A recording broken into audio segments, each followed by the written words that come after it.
Señores, gracias por continuar a esta hora de la mañana. Estamos en este Enfoque Internacional con Elías Acosta Mato y Sara Simón. Buenos días. Hola, buenos días.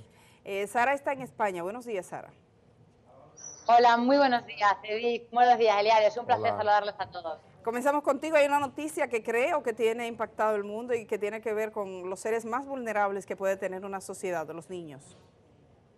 Pues efectivamente, esta semana unas imágenes y unos audios han dado la vuelta al mundo. Eran los gritos de unos niños en la frontera entre Estados Unidos y México que eran separados de sus padres y además se escuchaba cómo los guardias hacían bromas al respecto. Unas imágenes que, como dices, han conmocionado al mundo entero, han conmocionado a la sociedad americana y ayer mismo el presidente Donald Trump dio marcha atrás a sus políticas de los últimos meses y firmaba una orden ejecutiva en la que dice va a poner solución a este problema de los niños que entran en la frontera a Estados Unidos y son separados de sus padres. Me gustaría preguntarle a Elías qué credibilidad o qué podemos esperar de esta orden ejecutiva del presidente Donald Trump, que además coincide con el anuncio hace apenas 2 días de la salida de Estados Unidos del Consejo de la ONU por los Derechos Humanos. Estados Unidos dice que lo hace porque, leo literalmente, es inaceptable la parcialidad contra Israel de este organismo de las Naciones Unidas. Pero, ¿qué te parece el momento en el que anuncian esa salida de ese organismo de las Naciones Unidas con todo este problema de los niños que están entrando en Estados Unidos y son separados de sus padres? Bueno, Sara, ojalá que esos llantos y esos gritos de los niños actúen como un aldabonazo sobre la conciencia internacional. Esto es un hecho que ha estado sucediendo durante mucho tiempo. Esa orden no es de Trump, esa orden se aprobó en el 2008 con Obama. Trump lo que ha hecho es cumplirlo de la manera brutal que Trump suele implementar sus políticas, sin ningún tipo de subterfugio ni de adorno, de una manera directa, y ha transparentado un mecanismo inhumano de separar a padres e hijos a partir del cumplimiento de ciertas leyes migratorias. Lo cierto es que una sociedad se mide por el trato que da a los más vulnerables, a los niños, a los ancianos, a los enfermos, y si fuéramos a juzgar por eso, lo que estamos viendo y las burlas de esos guardias demuestra es el grado de inhumanidad a que se ha llegado en los estamentos oficiales norteamericanos con respecto al ser humano y con respecto a los niños. La salida se produce, la salida del Consejo de Seguridad, el Consejo de Derechos Humanos de la ONU, se produce en este momento. No creo que se debe exactamente a eludir responsabilidades por los niños, porque ese juicio mundial los va a perseguir durante mucho tiempo, salga o esté. Yo creo que se debe sobre todo, como bien tú planteas, a una coartada para seguir apoyando a Israel, que dicho sea de paso, precisamente con municiones de guerra ha estado matando niños ahora en la frontera, en la gran marcha de retorno palestino, y ha tratado de eludir responsabilidades y de presentarse como la víctima. Yo creo que Trump aquí lo único que ha demostrado es lo que siempre se ha sabido, que el gobierno y los gobernantes norteamericanos son fácil presa de las tácticas sionistas de manipulación y de influencia sobre la política norteamericana, que dependen mucho de millones y millones que da el lobby sionista por debajo a los políticos norteamericanos, y se ha alineado definitivamente y a las claras con Israel, con lo cual se hace un paria con respecto a la opinión mundial sobre este problema. Bueno, lo único que el presidente norteamericano, que no está, no sé si me escucha Sara, le comentaba, hay varios análisis hoy porque un hombre que no está habituado a dejar sin efecto decisiones, todo lo contrario lo radicaliza, ha tenido presionado por la opinión pública que echara hacia atrás esa decisión de separar familias. Hay un video esta semana donde él llega a un acto y le comienzan a decir cosas, le cuestionan, y le dice, ¿quién eres tú para hacer eso?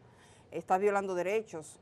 Y bueno, hoy le recomendaría a la gente un escrito de la BBC en español, donde publica el testimonio de un hombre que trabajaba en uno de estos centros y que renunció a su trabajo porque le dijeron que tenía que separar a unos hermanitos que estaban abrazados y le dijeron, aquí no se pueden abrazar. Y él dice que cuando llegó el momento, que eran niños angustiados, niños traumatizados, decidió sencillamente que ese no era un trabajo humano para él.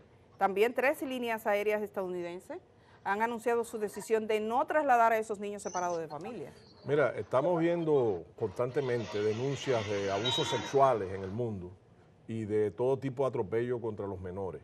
Las grandes dudas que aquí se plantean es qué puede pasar con niños separados de sus padres, qué puede pasar con niños en manos de guardias inhumanos como esto que hemos visto, y qué puede pasar con niños cuando al final, como bien dices tú, no hay ninguna consideración de respeto a la familiaridad que pueda haber entre ellos mismos, como tú has puesto el caso de los hermanos. O sea, realmente es un caso denigrante, ruin, un caso que pone en toda digamos, su bajeza a estas políticas y la consideración de que estos emigrantes que vienen del sur no son seres humanos, no tienen ningún derecho, no tienen nada que reclamar. Hay también una arista interesante, o sea, la OEA y Almagro, que siempre están pronunciándose contra todos los problemas que hay en América Latina, los gobiernos, las injerencias, no ha dicho una palabra sobre esto. Los gobiernos, sobre todo de México, Salvador, Honduras, que han tenido tiene tantos niños atropellados allí, porque son procedentes de estos países mayoritariamente, ninguno le ha reclamado, ninguno ha retirado a su embajador por consulta de Estados Unidos.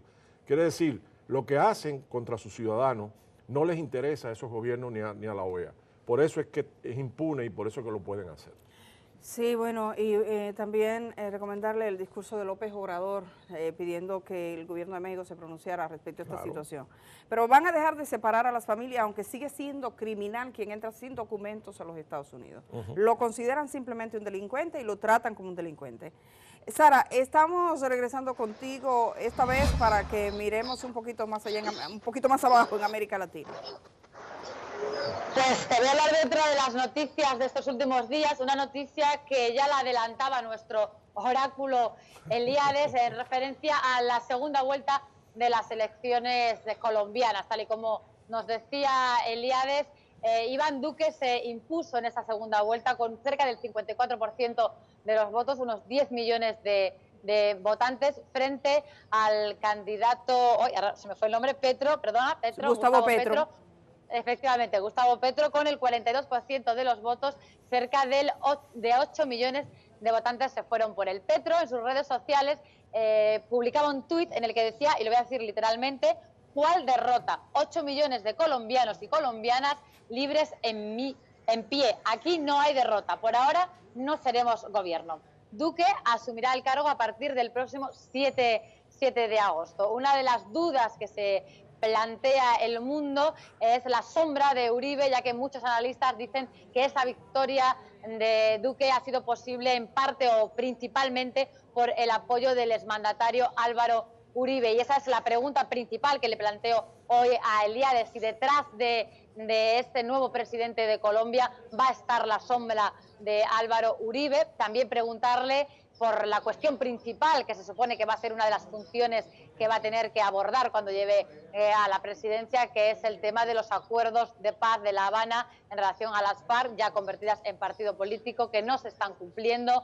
¿Qué pasos cree que va a dar el nuevo presidente en esa línea? Y no quería cederle la palabra sin preguntarle por una lectura sobre ese resultado electoral obtenido por Gustavo Petro. Bueno, Sara, realmente Duque no, Uribe no está detrás de Duque. Duque es Uribe. Hablemos claro. O sea, es una hechura de Uribe, es un Uribe 2.2, es un hombre que también tiene un tío que era uno de los jefes de los paramilitares asesinos que tantos crímenes han cometido en Colombia y siguen cometiendo. Hace poco circuló por internet y por las redes una foto muy interesante de Uribe abrazado a Pablo Escobar, Uribe joven abrazado a Pablo Escobar, que dio el dinero para la campaña política de Uribe. Por lo tanto, esta victoria, entre comillas, de la más rancia derecha belicosa e intolerante colombiana, es el continuismo de políticas que han producido, por ejemplo, que la mayor fosa común en la historia de América Latina, y mira que hemos padecido dictadura, apareció hace unos años en Colombia con más de 2.000 muertos, los llamados falsos positivos. Se sigue asesinando y lo peor ahora, en esta coyuntura, es que están hablando de revisar los acuerdos de paz. Cuando los norteamericanos revelaron material secreto, desclasificado en vísperas de las elecciones, el mensaje que se mandaba era No queremos que se violen los acuerdos de paz. No queremos que triunfe Duque, porque aunque simpaticemos ideológicamente con Duque, somos pragmáticos y no queremos un nuevo foco de conflicto inmanejable, incontrolable en un país como Colombia en la frontera con Venezuela. Esa señal, bueno, fue desoída por el electorado, que tiene derecho a votar por quien quiera, pero sí quiero subrayar lo que dije cuando me preguntaste quién ganaría. El caso de Petro, que realmente era el mejor candidato y el candidato más esperanzador y el candidato para el cambio en Colombia, el caso de Petro, yo recomendaba humildemente a Petro que mirara el ejemplo de Lula, porque aunque no triunfara en esta primera vuelta, 8 millones de votos en las condiciones de represión, miedo, campañas donde dijeron que Petro iba a cerrar las iglesias para que las personas mayores no votaran por él. Los medios en contra. Los medios en contra, el fantasma de Venezuela, todo eso. Y aún así logró 8 millones de votos. Yo creo que eso es esperanzador. Y no fue en esta ocasión, pero la próxima vez, sin duda, tiene muchas más posibilidades de vencer y creo que va a vencer. Bueno, nos vamos a Nicaragua. Sara, ¿estás ahí? Sí, pues sí, efectivamente. En Nicaragua hace meses que estamos viendo muchas noticias sobre Nicaragua, sobre qué está pasando en Nicaragua y parece que no queda claro. Uno, según el medio de comunicación que lea, según el informativo que vea, parece que está pasando una u otra cosa, ¿no? Ayer teníamos novedades, los policías tomaban una parte estratégica de la ciudad. El presidente hacía un llamado a la paz y organizaciones humanitarias locales e internacionales señalan que estos parapolicías, digo entre comillas, son los representantes de los culpables de unas 200 muertes y más de 1.500 personas heridas, de unas protestas que se desencadenaron a raíz de una supuesta o intento de reforma de la seguridad social. La calle se levantó, esto ocurrió el 18 de abril hace unos meses. Aparecieron una serie de protestas que algunos dicen están siendo instrumentalizadas por la oposición para intentar cargarse al gobierno de Ortega. Otros dicen que no, que son protestas de la ciudadanía que está descontenta con esa labor del presidente que lleva 11 años al frente del país y hay ciertas acusaciones de abuso, de corrupción. Mi pregunta es la que planteaba al principio, Elías, ¿qué es lo que está pasando en Nicaragua? Porque aun leyendo muchos medios de comunicación es difícil saber qué es lo que realmente está pasando en Nicaragua desde ese pasado 18 de abril. Mira, el que vea las imágenes que estamos viendo ahora de la supuesta sublevación de los llamados autoconvocados en Nicaragua, se da cuenta de que estamos viendo la repetición de un guión que ya vimos en Ucrania, que vimos en Venezuela, que hemos visto en Siria, que hemos visto en tantos lugares. Hay un teórico norteamericano que trabajó para el gobierno norteamericano y elaboró un manual de cómo subvertir naciones usando medios pacíficos. Era un eufemismo, realmente en ningún lugar han usado medios pacíficos. Y se llama James Sharp, y el libro se llama De la dictadura a la democracia. Entonces usted está mirando ahí exactamente el cumplimiento de un guión de intereses geopolíticos. ¿Por qué antes no ocurría? ¿Y por qué no ocurre en otros países? ¿Por qué está ocurriendo en Nicaragua? Bueno, una de las razones es que Nicaragua ha sido un gobierno difícil para la geopolítica norteamericana. Una línea independiente y vinculada, por ejemplo, con los grupos y los gobiernos alternativos en América Latina. Pero además de eso, Nicaragua es un problema porque últimamente tuvo la osadía de intentar construir un canal con capitales y empresas chinas, un canal que podía en alguna medida darle una holgura económica al país, pero también que competía en cierta medida con el canal de Panamá.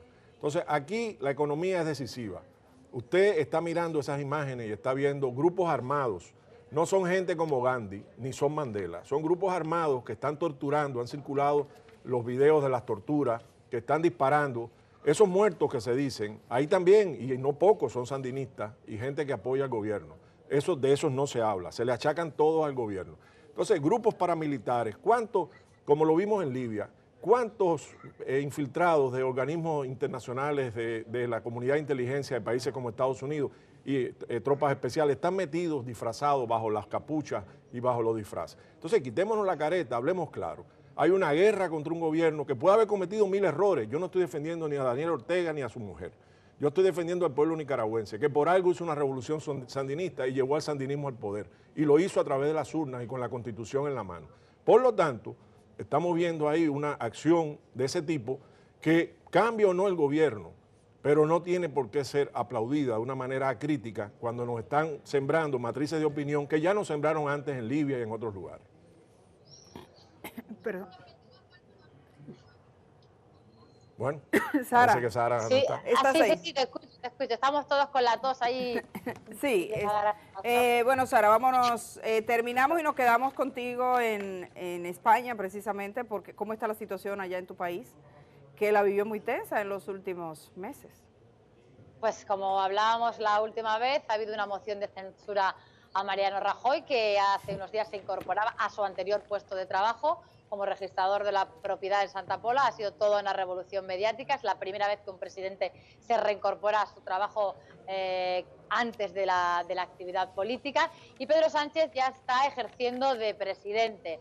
Pedro Sánchez ayer se estrenaba en el Congreso. Una de sus primeras acciones en el marco internacional ha sido posicionarse en el empuje de una política europea por el tema migratorio. Lo hace justo cuando Juncker, el presidente de la Comisión Europea, ha hecho un llamado a los presidentes de diferentes países de la Unión Europea para que se reúnan este domingo precisamente para abordar ese tema antes del Consejo Europeo que se va a celebrar la próxima semana. En el plano interno, Sánchez anunció en una entrevista el fin de semana pasado que quiere agotar la legislatura. Todavía le faltaban a Mariano Rajoy 2 años y medio y Pedro Sánchez anunciaba que la intención de su gobierno es agotar esa legislatura, que las aguas se tranquilicen y después tener unas elecciones en España. En el plano interno, como digo, la principal medida que ha adoptado o que parece que está adoptando Pedro Sánchez es la interlocución con Cataluña. Ayer conocíamos que el próximo 9 de julio se va a reunir con el presidente de la Generalitat catalana y que pretende que sea una reunión de trabajo para intentar solucionar el problema abierto a raíz, recordemos, de ese referéndum tachado de ilegal y que ha desembocado en una crisis política interna muy fuerte. Eliades, preguntarte un poco la valoración que haces sobre estos primeros pasos que está dando Pedro Sánchez y comentarte también la situación del Partido Popular. Decía que que Mariano Rajoy se ha incorporado a su actividad laboral y que ahora mismo en su partido hay una lucha de poder para ver quién va a ser el sucesor. Van a celebrar unas primarias, son 7 los candidatos y por primera vez en la historia de ese partido van a preguntar a los afiliados quién quieren que sea el sucesor de Mariano Rajoy. También preguntante un poco en esa línea, ¿cómo valoras esa actuación del Partido Popular que hace unos años habría sido impensable? Y si te aventuras a hacer de nuevo de oráculo y decirnos quién crees que puede ser el nuevo sucesor de Mariano Rajoy. Bueno, es difícil en la política española ejercer de oráculo. Yo me atrevo en otra, pero aquí trataré de darte una opinión. Sí. Aciertas mucho. Bueno, no quiero perder el averaje, por eso voy a ser conservador. Mira, primero tengo curiosidad por saber si en la tarjeta de visita de Rajoy como registrador en Palencia de la propiedad aparece M. Rajoy. Probablemente aparezca porque ese fue su seudónimo tan misterioso cuando estaba en los papeles de Bárcena. Ahora, las medidas tomadas por Pedro Sánchez me parecen positivas. Primero, la composición del gabinete, independientemente que sea gente mediática, le dio un espacio a la mujer y sabemos por experiencia que la mujer en política y en cualquier rama de la actividad humana siempre lo hace muy bien.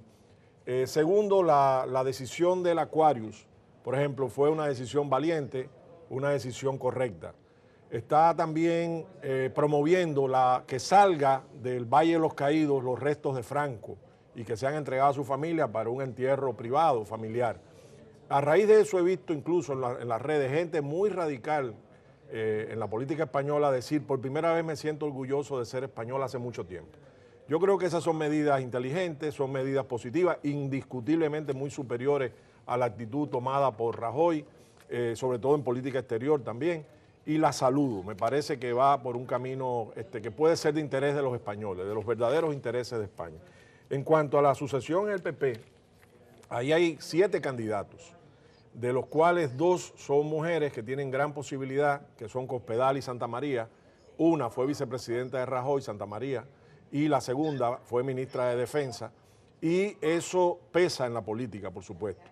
Está también el caso de Casado, pero Casado está envuelto en un escándalo creciente de falsificación de una maestría en una universidad, y yo no creo que los votantes del PP obvien la posibilidad de un segundo desmoronamiento de una figura política. Está Margallo, que fue ministro de Exteriores, un hombre ecuánime, pero nunca ha tenido más popularidad ni en el partido ni en el país que las dos que ya mencioné.